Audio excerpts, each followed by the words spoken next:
Hi, Salim Omar here from CPA Marketing Genius. Welcome to another episode. I've got a special guest. I'm super excited. He's with us. His name is Jeremy Slade. Jeremy, welcome. Hey man, I'm excited to be here, and it's funny. We're you're in Europe at the moment. I'm in the U.S. at the moment, and it's kind of cool, man. I feel like I'm time traveling because there's so much of a time difference between us at the moment. Yeah, definitely. So for folks, I'll give a quick bio, but I'm going to ask you, Jeremy, to share your backstory. And the quick bio I'm going to share about Jeremy is that he's an entrepreneur, media expert, CEO, and founder of Command Your Brand. He helps visionary founders to make an impact to the power of appearing on top-rated podcasts. He has been named a top influencer by Forbes and top millennial influencer by BuzzFeed.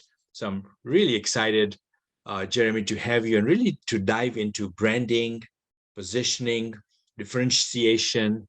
And perhaps we can start off with the first question, which is share with us your backstory behind Command Your Brand.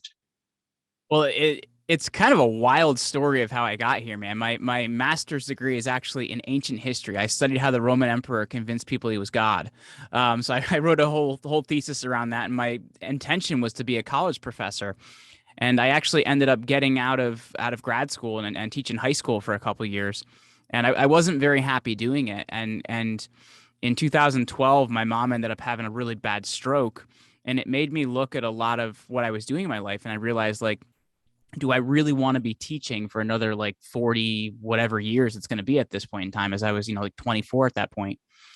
And I didn't. So I ended up actually going from there to network marketing, to then selling life insurance, to I think I tried just everything you could try at that point in time. Mm, And I ended up working at a friend's marketing firm to pay the bills. And I started a podcast as a hobby. And we had people mhm. start to say, like, hey, what you're doing with the podcast is super cool. Can you help us with it? And the original brand was called Get Featured Media. And we helped people to get on, great podcasts. But we made multiple six figures in our first 9 months in business, but my co-founder and I didn't really see eye to eye, and we had different missions, so that company ended up breaking up. And it wasn't until the end of 2017 we reformed as Command Your Brand, and since then we've been helping people get on great podcasts, launch their products, launch their books, and become know, like, and trusted. That's great.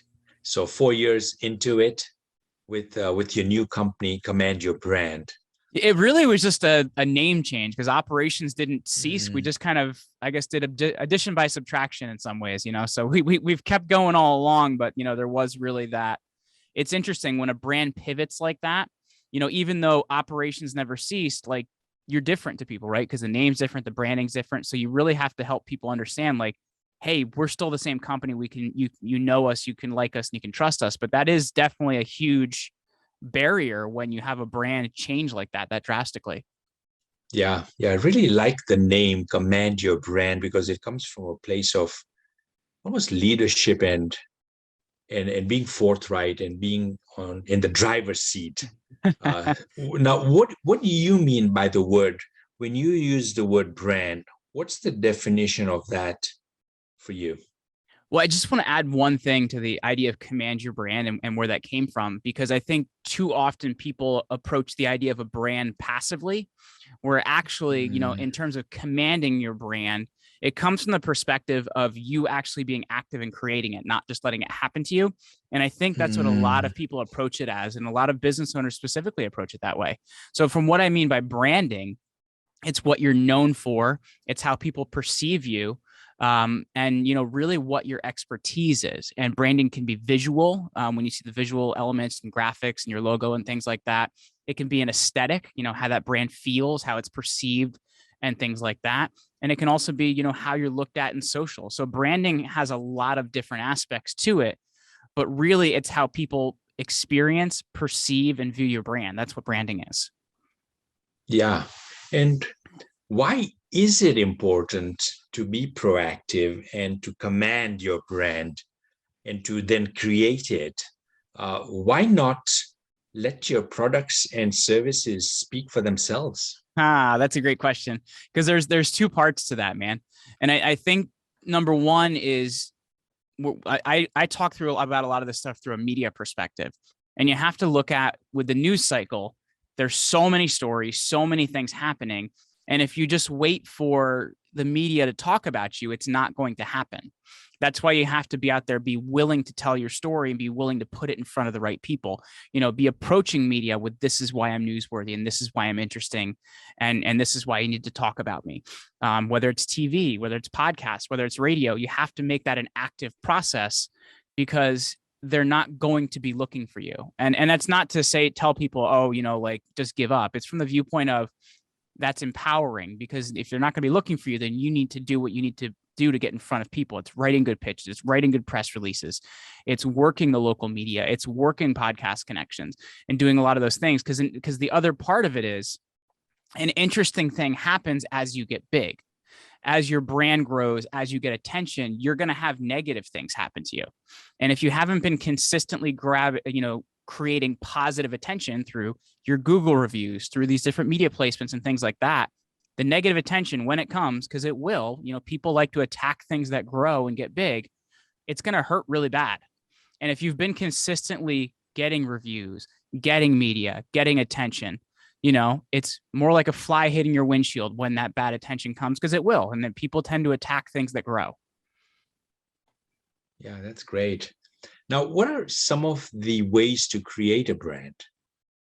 Well, I'd say first and foremost, I always look at it, through a media perspective. So to me, it's understanding, what is the group of people that need to know me, and what are the things they care about? Because I think far too often people look too broad, right? I know a lot of the people we're talking to here are CPAs, and they're entrepreneurs building a business in that area. And you would have to think about, like, yes, every business needs to know about me, but you may say, well, maybe I service a certain type of business. Maybe I work with chiropractors more, or maybe I work with financial agencies more. Whatever it is I work with, actually niching is going to make your message impact better. So you want to find out who that message is meant for. And that's really your first step in branding. I find people try to say, okay, so we're for everybody. And when you're for everybody, you're actually for nobody. So you want to find out who you service and who you service best. And here's the interesting thing about that. Let's use the example of chiropractors. So let's say, the CPA listening services chiropractors. Well, here's the thing. They can get really good at how you service a chiropractor. How do they bill? What kind of billing codes do they use? What kind of things do they run up against? What kind of tax breaks are there for them?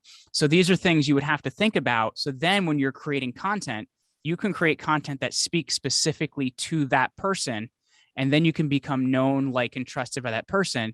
And now you're the only game in town because people know who you are. So that's how I really talk about a brand. And then you build things off of that, whether it's a podcast, whether it's a media strategy, whether it's your social media content. But it starts with, who's the niche audience that I'm servicing? Because I find too often people try to compete against too many people in their vertical rather than just creating their own vertical. And when you do that, that's when you can really create valuable branding, because it's going to guide everything else you do. Yeah, that's really sound advice there. Starting with the target market and really understanding them, right? What are their pain points? What are their problems? What are their aspirations? What keeps them up at night? What are their challenges? What are they struggling with, right? The more we get in the head of the target market, the avatar, right? The better the message, the better is going to be the message that we create. It's going to be more aligned. It's going to resonate more with them. So makes a lot of sense. And here's the thing too, right? Like, that's how you become the only game in town, because you're not competing against, other CPAs. You're the CPA that works with chiropractors. Maybe you work with chiropractors that are single location. Maybe you work with ones that are location independent. There's so many different ways you can look at that and become the only game in town. So you're not competing, you're thriving. And I think that's really the way to look at it. Yeah. Now, you're a pro at podcasting. You've been helping business owners, entrepreneurs with podcasting. You're very successful at it for yourself. How can an entrepreneur, a CPA firm owner, a business owner leverage a podcast to build a brand? So I think the way to do it is, first of all, you should have your own podcast. And as I said, if you're speaking to a specific niche, you're going to have very specific questions you've got to talk about. Now, the one thing I will say is I know, especially for, being an accountant and a CPA and things in that area, there are some legal ramifications on things you can and can't talk about. So the recommendation I would make is definitely make sure you look at that verbiage before you start a podcast. But I would say, like, you can then answer a lot of the questions that your niche has, and they can come to you for that content. So I would say starting a podcast would really be a solid thing for you to do. But here's the interesting thing. Like, what we actually help people with is running media tours through appearing on podcasts as guests. And the thing I actually recommend is, yes, start your own podcast, but first go on some other podcasts as a guest. Now, here's the interesting reason I say that is once you've been a guest, you understand better how to interview people, and you're going to be a better host when you've sat in the guest seat. It may sound counterintuitive, but it really does work, and it really sets the interview flow up better. Then I would start a podcast so people have a content hub to go back to, right? They can find your information and things like that, and then continue to go on other podcasts. But I would say get on some podcasts as a guest, create your own show then so that your niche can find you, and then spread the word more by going on other shows. But that's how you're really going to get the most out of it. Yeah. And what are some common mistakes you see people make when they go into podcasting, creating their own podcast, or even appearing as a guest? Well, when starting your own podcast, I think a lot of people are too short-sighted with it. As a host, you can appreciate this. Like, you're not going to see a lot of things happen for you in month 1, 2, or 3. It's about starting it and having something and saying, I'm going to be into this for at least a year. And when you're willing to commit time to it, you're giving it time to grow. You're giving yourself time to get known. You're giving yourself time to find your own voice. Like, dude, I'm 6 years into this thing, almost 7 years in, and I'm still finding my own voice. But you have to be committed to the process and not just say, I'm going to quit this in month 3 if I don't feel like it's working out for me. So that's really vital to being willing to do that. So that's one thing I think a lot of people mess up. The other thing is having, good, solid audio. You don't have to have a professional setup like I do here, but you want to have some sort of miking so that people can hear you, can understand you. And the reason I say that is my very first podcast I started in 2014 was atrocious. It was me talking to, this is before MacBooks, by the way. So this is me talking to my iBook G4. This was really back in the day. And the microphone was so bad in it. It sounded like the adults on Charlie Brown. So like, it needs to be listenable. You don't have to have studio quality audio, but you should just have a setup that is listenable. So actually, one of my favorite apps for handling background noise and stuff like that, I'm actually using it right now, is called crisp.ai. And it is a background sound filter that picks up all the things in your area and also enhances your voice a little bit. And I don't remember what the pricing looks like on it, but it is a really good thing to do, and it's pretty affordable. So I would say that's important. As a guest, I would say the important thing to remember is putting value first for the people that are listening to you. I think too often people want to talk about, I'm so cool, I'm so awesome, this is why you should listen to me. When really it should be, how can the people that you're listening to you get something out of what you're talking about? You have to put them first. Yeah, and really, I mean, Jeremy, you're appearing as a guest on my show, and one of the first questions you asked me is when we jumped on the call is, Salim, how can I serve your people? Right. So that's the first question I always tell people to ask. Yeah. Do you? Yeah. And that's a great mindset, really, a great way to show up in the world is coming from a place of serving, It's just going to be a better experience too, right? Because like, the thing is, like, I didn't start this podcast. You started this podcast. You know what I mean? So it's like, I feel like I use this saying way too much, and my wife gets annoyed with me at this point, but it's like coming over to somebody's house, knocking on their door and saying, where's my dinner? And I want it on the table now. And it's being like, hey, you're just a visitor. What are you doing here, man? But like, you can't walk into somebody else's house and demand. You have to walk into somebody else's house and say, how can I add to what's happening here? That's great. Any other mistake that you see newbies make in the world of podcasting? I'd say like trying to be too structured. Do you know what I mean? Like sometimes you can stress out that you have to know every single thing. And what I've actually done is I've listened to a lot of people that I feel like interview well. Like Oprah's a surprisingly great interviewer. Larry King was one of the best. Paul Harvey was really good. And what I've learned from a lot of these people is the question you ask first is good, but it's what the follow-up questions that opens you up to that's even better. So I think sometimes it's number one, always working in your craft every single day.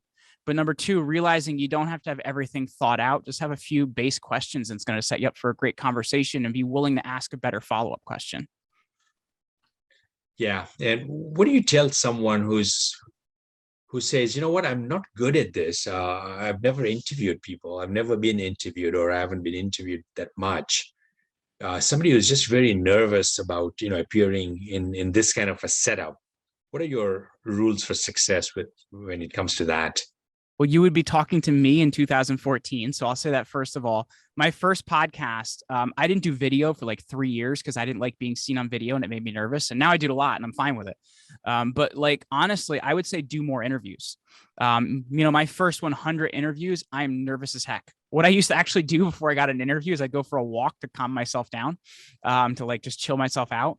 So I would say if you're saying, hey, I'm not good, I would say practice more, do more interviews, have more conversations. The more you talk, the better you're going to feel about it. It's the only way you get better at anything, man, is by doing it, frankly. Yeah, totally. It's as simple as that. I mean, I don't know. I started my business 25 years back, and soon enough, I realized that I had to speak, in public, and it's one too many. It's kind of studying some of the great marketers of the world. And so I realized I had to be able to get up in front of a room and speak, and I could not do that. And I joined Toastmasters, and one of the best investments I made is joining that as a member for like a couple of years. But it really got me to a place where I was decent enough where I can, when the opportunity arose, I was able to kind of present. So I've heard yeah, that from so many people. Like so many people say like, oh, Toastmasters is so great. Like that's another great example. Like do something in a group like that where you have to talk to people. Like I just find that like whether it's speaking on stages or speaking on podcasts or whatever you're doing, if you want to grow, you're going to have to do it eventually. Right. And you just have to bite the bullet and keep doing it until it doesn't feel as stressful. But I like, I'll tell you, man, like I'm almost 1,000 interviews into my own podcast. And when I still get a really big interview, I get nervous. It happens, man. It's life, but you have to be willing to confront it, do it, and grow from there. Like that's really where it comes from. Yeah. This has been really awesome, Jeremy. You've really shared some good stuff. Really appreciate it. A couple of more questions before we wrap up. I'm very excited about the book you were talking about, so I definitely want you to talk a little bit about that as one of my last questions. But before that, words of wisdom, stuff, anything I didn't ask you that I should have asked you that you'd like to share? Yes. I would say if there's people out there that are building a brand and they're getting media, that means getting in publications, getting in podcasts, and they're new at it. I would say the thing you need to set up for yourself is alerts.google.com. Set up an alert for yourself that's your name in quotation marks. Because what happens is anytime you get media, get features, get whatever, Google uses the Google Alert feature if it's your name in quotation marks and variations of your name as well, right? Like, so I'll use Jeremy Slate, Jeremy Ryan Slate, things like that. We'll actually search then 24 hours a day as your media is coming out, and they'll email you when they find it. So that's one of the things that a lot of people don't think of is you should have a Google alert set up for your name and variations of your name and your company name. So as you're getting media features and getting things like that and building your brand, you're getting alerts about it so you can promote them more. Yeah, that's great. Good advice, man.